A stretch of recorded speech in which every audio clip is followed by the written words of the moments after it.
teman-teman yang terkasih dalam Tuhan, kita hidup oleh anugerah-Nya. Kita sudah menerima yang terbaik dari-Nya. Pengorbanannya indah dan sempurna dalam hidup kita. Ku hidup oleh anugerah. Ku hidup oleh anugerah-Mu. Yang terbaik ku terima dari-Mu. Rancangan-Mu indah bagiku, sebab ku hidup selalu di dalam-Mu. Tiada pernah ku meragukan bukti kasih dan karya salib-Mu. Kau telah mati gantikan hidupku, sebab itu ku selalu bersyukur. Kasih-Mu memulihkan hidupku, kuasa-Mu membangkitkan rohku. Darah-Mu telah tercurah bagiku, pengorbanan-Mu sempurna.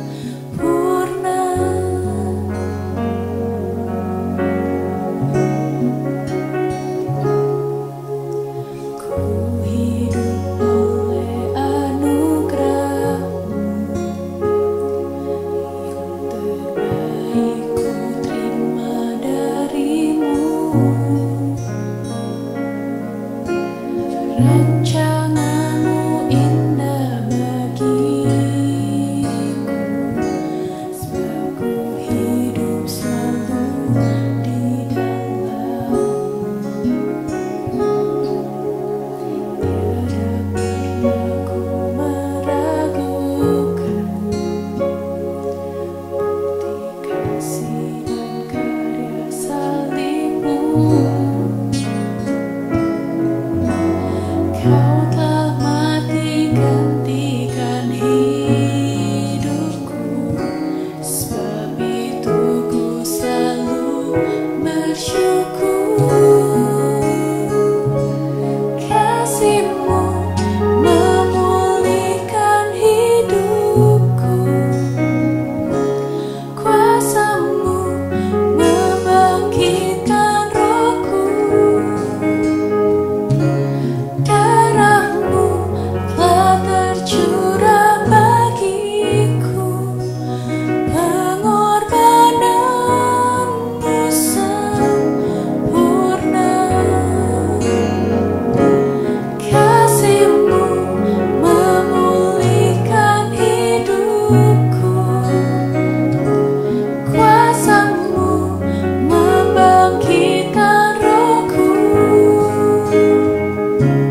Darah-Mu telah tercurah bagiku, pengorbanan-Mu sempurna.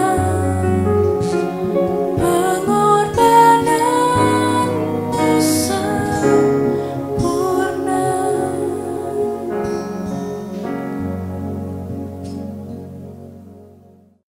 Selamat pagi anak-anak yang dikasihi di dalam Tuhan. Pada pagi hari ini kita bersyukur boleh kembali beribadah, dan pada pagi hari ini bersyukur juga Musa diberikan kesempatan untuk berbagi dengan anak-anak semua. Firman Tuhan pada pagi hari ini diambil dari Efesus 6 ayat 1 sampai dengan 4, dan kita akan terlebih dahulu masuk di dalam doa. Bapa dalam surga, kami bersyukur kalau pada pagi hari ini kami boleh kembali mempersiapkan hati kami untuk kami boleh beribadah. Biarlah firman Tuhan yang akan kami dengar dan akan disampaikan oleh hamba-Mu, biarlah pertolongan Tuhan yang menolong setiap kami. Firman-Mu kami pahami, kami mengerti, dan kami lakukan. Tolong hamba-Mu Tuhan, agar dapat menyampaikan apa yang menjadi kebenaran firman Tuhan. Dalam nama Tuhan Yesus kami berdoa. Amin. Pagi hari ini kita akan bersama-sama merenungkan satu tema, mungkinkah? Singkat sekali, mungkinkah? Bisa mengatakan mungkinkah bisa terjadi? Mungkinkah ini boleh saya terima? Jadi mungkinkah ini, mungkinkah apa? Yang pasti adalah hari ini, mungkinkah relasi orang tua dengan anak bisa dibangun? Karena akhir-akhir ini kita boleh mendengar di siaran televisi, di berita-berita ya, bagaimana relasi orang tua, relasi ibu dengan anak itu semakin hari semakin memburuk. Tidak sungkan-sungkannya anak-anak membunuh orang tuanya hanya karena ingin motor. Bagaimana seorang ayah tega untuk melecehkan anaknya, dan relasi ini adalah relasi yang sangat buruk. Dan pada hari ini juga banyak sekali keluarga hanya kepada bukan sebuah relasi, tetapi sebuah fungsional. Fungsional saya sebagai ayah, bagaimana tugas saya adalah mencukupi akan kebutuhan keluarga saya. Tugas saya hanya bekerja, dan tugas saya kalau saya pun menghormati istri harus melayani saya. Dan kalau istri saya haruslah seorang istri, seorang ibu yang mengasuh anak-anak. Demikian seterusnya. Demikian juga anak juga merasa dengan orang tua hanya sebatas fungsional. Sebatas orang tua punya kewajiban memenuhi finansial anaknya. Dan anak juga menuntut itu sebagai tuntutan yang harus dipenuhi oleh orang tua. Dan orang tua juga menuntut anaknya, bagaimana anaknya harus memenuhi keinginan daripada orang tuanya. Tidak sedikit anak-anak merasa tertekan ketika dia sekolah. Tidak sedikit anak-anak pada waktu dia melanjutkan studinya di kuliah, dia pun merasa tertekan. Apa? Karena harus memenuhi harapan dari orang tua. Orang tua ada juga yang cenderung cuek karena masing-masing asik dengan kesenangannya masing-masing. Anak-anak senang dengan gamenya, orang tua juga senang dengan urusannya masing-masing. Ayah senang dengan olahraganya, ibu senang dengan shoppingnya, ibu senang dengan arisannya. Dan kesenangan masing-masing ini membuat jarak di antara anak dan orang tua. Tidak ada relasi yang harmonis. Tidak ada lagi saya melihat bahwa setiap akhir minggu ada keluarga yang makan bersama, antara ibu, ayah, dan anak makan bersama. Sekarang sudah tidak ada, masing-masing dengan temannya sendiri, masing-masing dengan kesibukannya sendiri.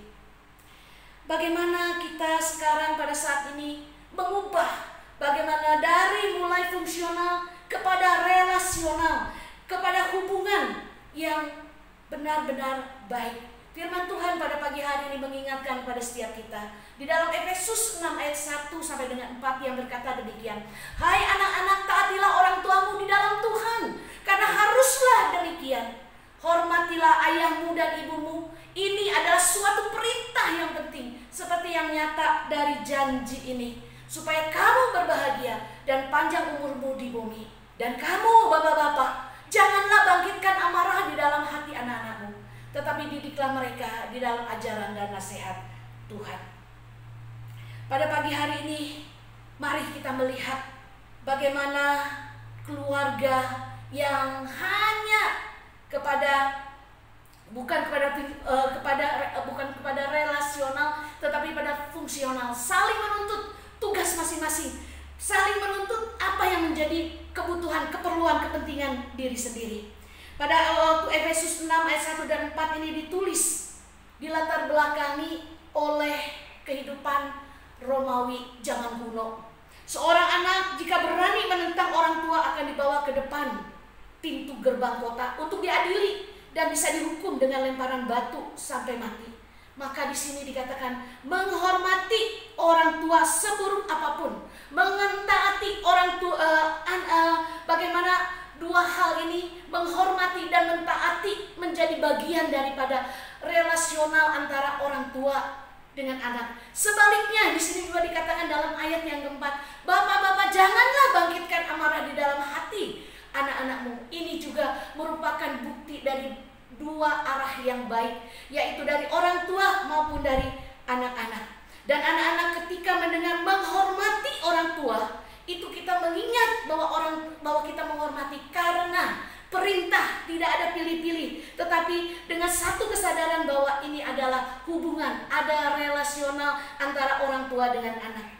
Orang tua seburuk apapun, orang tua kita secerewet apapun, seorang anak harus menghormati orang tua kita, menunjukkan kasihnya yang tulus, yang murni, tidak pura-pura, walaupun orang tua kita kadang mengecewakan. Rasul Paulus mengingatkan kita agar selalu menghormati orang tua, sebab orang tua selain kewajiban kita sebagai anak juga merupakan perintah daripada Tuhan. Hal yang kedua dikatakan di sana, ketaatan. Ketaatan itu adalah bukan ketaatan yang dipaksakan, tetapi satu bukti bahwa kita menghormati orang tua kita. Kita sebagai anak mentaati orang tua kita dalam sesuatu hal yang wajar, dan ini adalah keharusan. Orang tua adalah wakil Allah di dunia ini. Jadi wajar jika kita harus mentaati perintah daripada orang tua. Justru ketidaktaatan inilah yang membuat iblis masuk dan mengoyakkan relasi orang tua dengan anak.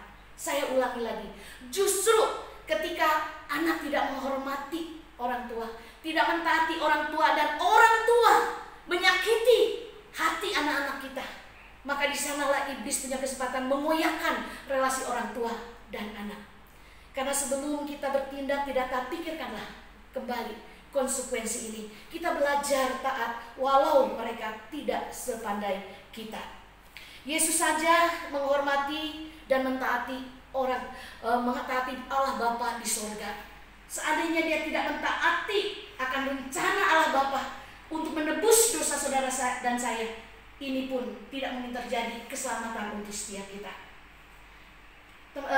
Anak-anak sekalian yang saya kasihi, saya punya anak asuh remaja, dan ketika hari Minggu yang lalu dia datang, dia ingin bicara dengan saya. Dia mengatakan, saya sangat kecewa dengan ayah saya. Ayah saya hanya diminta untuk mengantar, sekali itu tugas ke sekolah, minta diantar, tapi papanya tidak mau. Papanya lebih baik tidur. Betapa kecewa hatinya.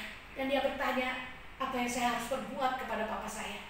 Saya yang mengatakan, maafkan bapamu.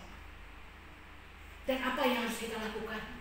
Saya mengatakan dua hal, komunikasikan dengan bapamu dan diskusikan. Nah, dua hal inilah yang saya berharap relasi antara anak dan orang tua bisa dipulihkan, bisa dibangun dengan komunikasi dan diskusi. Reaksi emosional yang tiba-tiba meluap seringkali memperburuk akan relasi antara orang tua atau relasi di dalam keluarga. Reaksi kita yang emosional itu juga yang melukai hati orang tua kita. Suatu hari ada seorang anak dengan ribut sekali dengan orang tuanya, marah dengan orang tuanya, mengatakan, mama, papa ini kuno, sekarang sudah tidak zaman lagi. Dia memprotes keputusan orang tuanya. Dia tidak suka. Dia mengatakan orang tua ini kuno. Kata-kata komunikasi yang demikian itu yang merusak relasi antara anak dan orang tua. Memang papa mama kita tidak sepandai kita pada saat ini, tidak secanggih kita, dan mungkin orang tua kita gaptek dalam masa-masa seperti ini. Tapi bukan berarti kita boleh menghina mereka. Bisa saja orang tua kita marah karena merasa juga nasihatnya ditentang dan diabaikan. Namun di sisi lain sebagai anak kita sendiri juga makin jengkel saat orang tua mengulang-ulang nasihat yang sama kepada kita. Ujung-ujungnya yang sering terjadi adalah ketidakcocokan, pertengkaran yang tidak jarang melahirkan kekecewaan, sikap membangkang, memberontak terhadap orang tua. Itulah yang terjadi dalam keluarga pada saat ini. Saya berharap pagi hari melalui firman Tuhan, memang zaman sudah berubah, zaman sudah berbeda. Selera dan gaya hidup kita remaja masa kini dengan orang tua kita mungkin ada jarak yang begitu jauh. Perkembangan teknologi sekarang juga sudah sangat maju. Bukan berarti kita boleh mengabaikan mereka, mengabaikan nasihat mereka. Masalahnya, apakah kalau zaman semakin maju berarti nasihat orang tua juga mengalami kadaluarsa? Sampai kapanpun nasihat orang tua tidak ada kadaluarsanya. Selalu memiliki maksud yang baik untuk anak-anaknya. Kita sebagai remaja perlu hati-hati dengan luapan emosi. Karena Tuhan menciptakan kita dengan kemampuan menyampaikan alasannya dengan komunikasi yang baik, dengan kata-kata yang baik, dan dengan diskusi dengan orang-orang yang Tuhan sudah tempatkan sebagai orang tua kita. Orang tua adalah anugerah Tuhan bagi kita. Tuhan tahu siapa orang tua yang paling tepat untuk kita. Mungkin orang tua kita tidak selalu bisa memberikan apa yang kita mau, tapi mereka selalu berusaha mencukupi keperluan kita. Kita menghormati dan mentaati mereka apapun keadaan orang tua kita. Mari pada saat ini, pandanglah baik-baik dalam-dalam mama dan papamu. Apakah kita pernah mendoakan mereka? Ataukah kita lebih banyak bertengkar, lebih banyak waktu dihabiskan untuk bertengkar daripada waktu untuk komunikasi dan berdiskusi bersama? Renungkanlah, apakah orang tua kita sudah mendapatkan perlakuan dan penghargaan yang selayaknya sebagai orang tua? Ataukah sebaliknya? Mungkinkah kita menghormati dan mentaati orang tua kita yang tidak sempurna? Mungkinkah kita membangun relasi yang indah dengan komunikasi dan diskusi? Mari kita tundukkan kepala, kita mohon kepada Tuhan supaya Tuhan membuka hati kita untuk kita boleh menerima orang tua kita. Kita boleh mendoakan mereka apapun keadaannya pada saat ini. Mungkin relasi kita tidak baik pada hari ini, tapi maukah kita membuka hati? Mungkinkah anak-anakku rindu untuk kembali membangun relasi yang baik, membangun komunikasi dan diskusi dalam keluarga? Kiranya Tuhan menolong kita. Mari kita berdoa. Bapa dalam surga, kami bersyukur kalau pada pagi hari ini kami boleh belajar bagaimana kami boleh diingatkan tentang relasi kami dengan orang tua. Bukan hanya sekedar kami melaksanakan fungsi daripada anak, papa dan mama, tidak sekedar itu, tetapi kami ada relasi yang baik. Tuhan, mungkin di antara kami pada pagi hari punya relasi yang kurang baik dengan orang tua kami. Kami saling membenci, kami tidak lagi saling menyapa. Tapi biarlah Tuhan melalui firman Tuhan kami diingatkan bahwa orang tua adalah wakil Allah. Kami diberikan kesempatan untuk kami boleh berkomunikasi dan berdiskusi dengan mereka. Berikan waktu Tuhan yang tepat untuk setiap orang tua mengambil waktu buat anak-anaknya untuk berdiskusi dan berkomunikasi. Dan demikian juga anak-anak mau meninggalkan gamenya, mau meninggalkan kesenangannya, tapi boleh bersama-sama dengan orang tua duduk bicara dengan hati yang sungguh-sungguh penuh kasih daripada Tuhan. Tuhan tolong pulihkan relasi orang tua dan anak pada saat ini yang memburuk, dan kami percaya Roh Kudus akan menolongnya. Dalam nama Tuhan Yesus kami berdoa. Amin.